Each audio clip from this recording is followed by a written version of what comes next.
हम हमारे आसपास और हमारे आसपास की सारी चीज़ें, सारे लोग एक दूसरे से इतनी अच्छी तरीके से वाकिफ़ हैं कि उनको तकलीफ़ का मतलब बहुत भली भांति पता है। पर लोग न जाने क्यों अपनी तकलीफ़ को भूल कर लोगों को तकलीफ़ देने लगते हैं, लोगों के दर्द को नहीं समझते और वो चीज़ें कभी एक्सपेक्ट ही नहीं करते कि सामने वाले को अगर तकलीफ़ हुई तो उसके ऊपर क्या बीतेगा। मेरे आज के दिन की शुरुआत भले ही बाकी के दिनों की तरह हुई, लेकिन आज मुझे बिल्कुल भी ये नहीं पता था कि हमारे साथ इतनी सारी चीज़ें हो जाएंगी। यूँ कहूँ कि मेरा डर जो मैं अपने बरसों से दिल में रख के बैठी थी, आज वो मैंने उसे सामने से होता हुआ देखा। जिन चीज़ों से मुझे हमेशा से डर रहा है, जिन चीज़ों से मुझे हमेशा से तकलीफ़ हुई है, आज वो चीज़ मैंने अपने सामने देखा। मुझे सुबह तो नहीं पता था, दोपहर तक भी इवन सारी चीज़ें बहुत अच्छी थी। मन में एक भी ऐसा कुछ नहीं था कि ये सारी चीज़ें हो जाएंगी। मैं अच्छा खासा अपना पढ़ रही थी। सुबह सुबह मैंने पॉलिटी पढ़ा क्योंकि मुझे पढ़ना था। Hello everyone, good morning, Radhe Radhe, सुप्रभात and welcome back to my new another blog. उम्मीद करती हूँ आप सभी अच्छे होंगे। बाकी दिनों का तो मैं कुछ नहीं कह सकती, पर आज के ब्लॉग में आप लोगों को मजा आने वाला है। अब सुबह से सारी चीज़ें बहुत अच्छी हुई थी तो मैंने अपने दिन को बहुत खूबसूरत तरीके से प्लान किया था, पर कोई पैसा वैसा मुझे नहीं मिला है। क्या सबूत है कि मुझे पैसे मिले हैं? भाई, ऐसे इंसान होने चाहिए क्या? मम्मी मुझे क्या कह रही है, शादी में जाएगी, चल कपड़ा खरीद देती हूँ। तो मैंने कहा मैं नहीं जाऊँगी, तो कपड़ा नहीं मिलेगा। तो मैंने कह दिया कि शादी के लालच में मैं कपड़ा खरीदने नहीं जाऊंगी। लेकिन इंसानियत देखो इन लोगों की, मेरे लिए कपड़ा नहीं कर देंगे। तो शादी में जाना होगा तब तो मिलेगा। हाँ तो क्या हुआ, अलमारी भरने के लिए मुझे कपड़ा चाहिए। मेरा अलमारी खाली हो गया है। एक्चुअली शादी एक ऐसे इंसान के घर में है जिसके साथ दोस्ती अच्छी थी, पर थी और अब नहीं है। मन ही नहीं कर रहा है जाने का, तो जबरदस्ती मैं किसी की शादी में नहीं जाती। कल की शादी एक भैया की थी हमारे घर के जस्ट बगल में, और शादी काफी ज्यादा अच्छा था। घर वाले गए थे, मुझे प्रेशराइज भी किया गया, वीडियो बनाए। पर मैं फिर भी शादी में नहीं गई क्योंकि एक्चुअली 2 रीज़न मेरे पास थे। मैं काफ़ी ज़्यादा थकी हुई थी और दूसरा ये था कि मुझे शादी में नहीं जाना है। तो दोनों रीज़न की वजह से मैं घर पर थी और अच्छा लगा था सारा कुछ नॉर्मल, बिना खाए पिए घर पर पड़ी थी। मम्मी आके 12 बजे कहती खाना बना दो। मैंने कहा नहीं। तो अभी फ़िलहाल हम दुकान में थे, हमने पंचायती राज के एमसीक्यूज लगाए। कुछ सवाल काफ़ी ज़्यादा गलत थे जिनके कॉन्सेप्ट मुझे क्लियर नहीं थे। एक्चुअल में ये भी है ना कि मैं पंचायती राज पढ़ी भी नहीं हूँ। मैंने अपने मतलब जो भी चीज़ें नॉर्मल है उसके अकॉर्डिंग सारी चीज़ों को सॉल्व किया, तो उतना ख़राब तो नहीं था पर एवरेज था। मेक श्योर कि जब मैं मोर एंड मोर प्रैक्टिस करूँगी तो शायद पंचायती राज से मेरे सवाल गलत ना हों, क्योंकि काफ़ी ज़्यादा इंटरेस्टिंग टॉपिक है पंचायती राज। और हम जब नहीं पढ़ते ना तो हमें बहुत ज़्यादा टफ लगता है। कल लाइव में किसी ने कहा था कि पॉलिटी था, ओ हाँ, मुझे लगता है ना, मेरे एक सब्सक्राइबर थे जिनका नाम विकास था। मुझे खास तो नहीं पता कि नाम क्या था, पर मुझे जहाँ तक है उन्होंने कहा था कि polity is not a boring subject. ये हमारे लोकल मतलब हम सारे लोगों के लिए है, हम सबसे रिलेटेड है। क्योंकि एग्जैक्ट तो उनकी लाइन याद नहीं आ रही, पर उनके कहने का मतलब जो मेरे दिमाग में घुसा है वो ये था कि हमारे लिए है पॉलिटी, हम अपनी चीज़ों को, अपने अधिकारों को जान पाएँ। एक दूसरे से अगर रिलेट करते हैं तो मे बी वो इतना हमें बोरिंग एंड टफ ना लगे। तो अभी फ़िलहाल नहा धो के फ्रेश होते हैं और पढ़ेंगे हम दूसरे सब्जेक्ट। एक चीज़ है, मोबाइल से पढ़ने पर ना एक नुकसान, मतलब 2 नुकसान मिल रहे हैं मुझे। पहला तो आँख में दर्द और दूसरा कि टाइम बहुत ज़्यादा लग रहा था।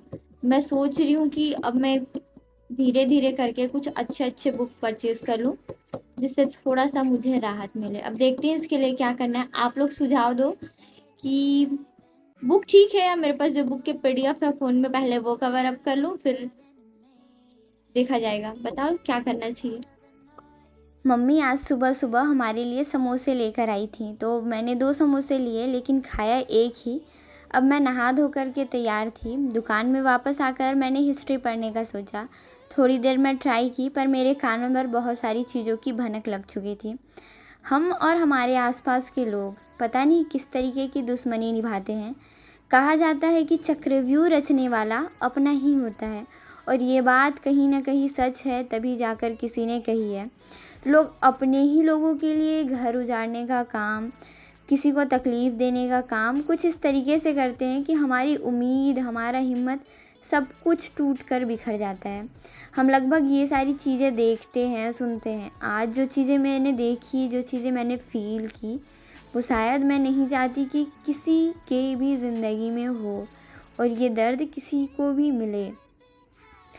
मैं अपने सारे पल इसलिए भी रिकॉर्ड करके रखती हूँ ताकि मुझे तिल तिल की खबर रहे कि क्या हुआ था, किस किस तरीके से ज़िंदगी बीती, किन लोगों ने क्या क्या किया।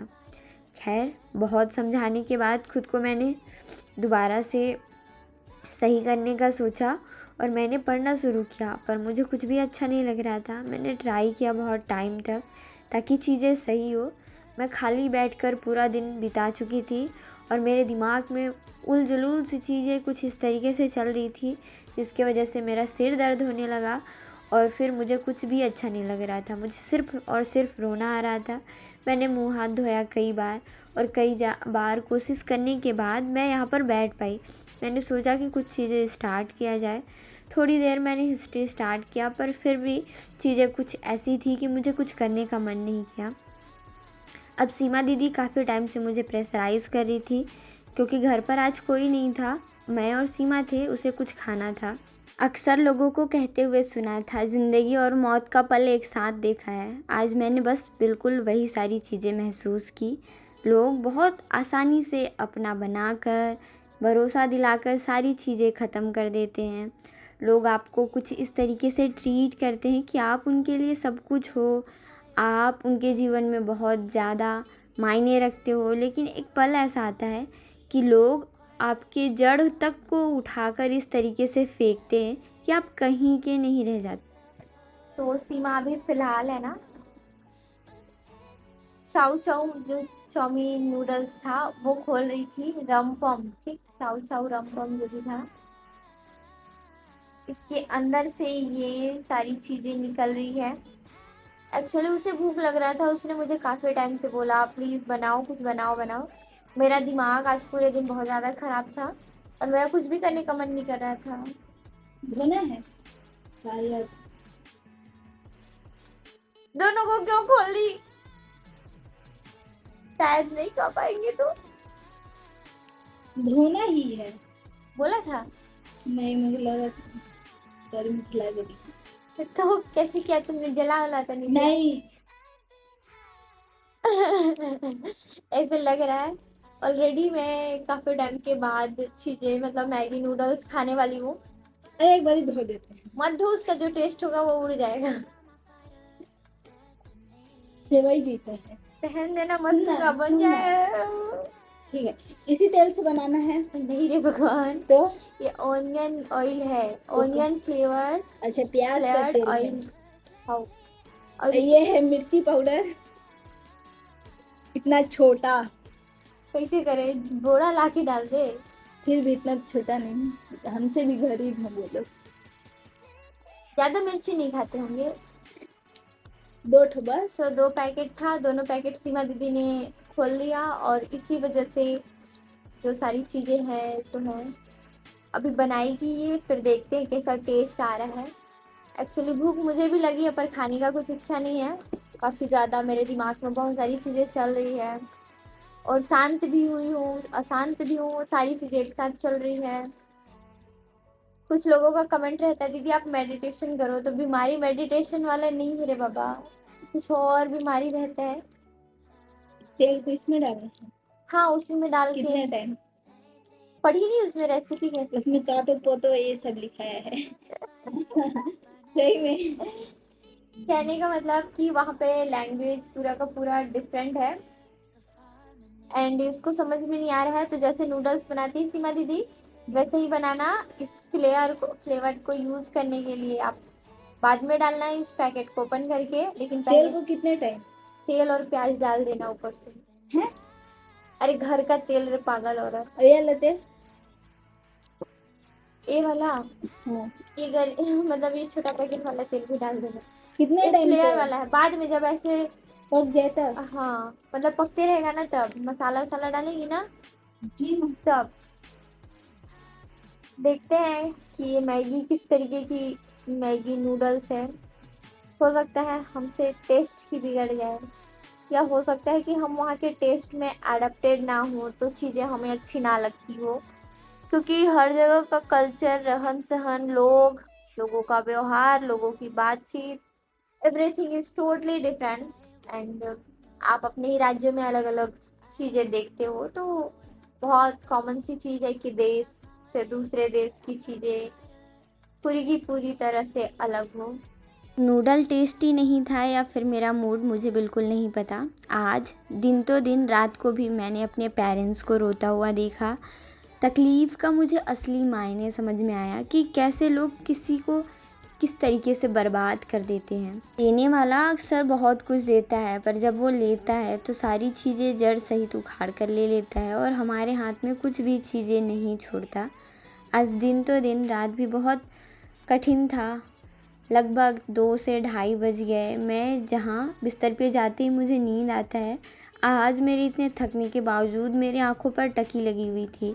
मुझे नींद नहीं आया, मैं घूरती रही चीज़ों को, देखती रही, सोचती रही, समझती रही कि कैसे सब कुछ बदल गया।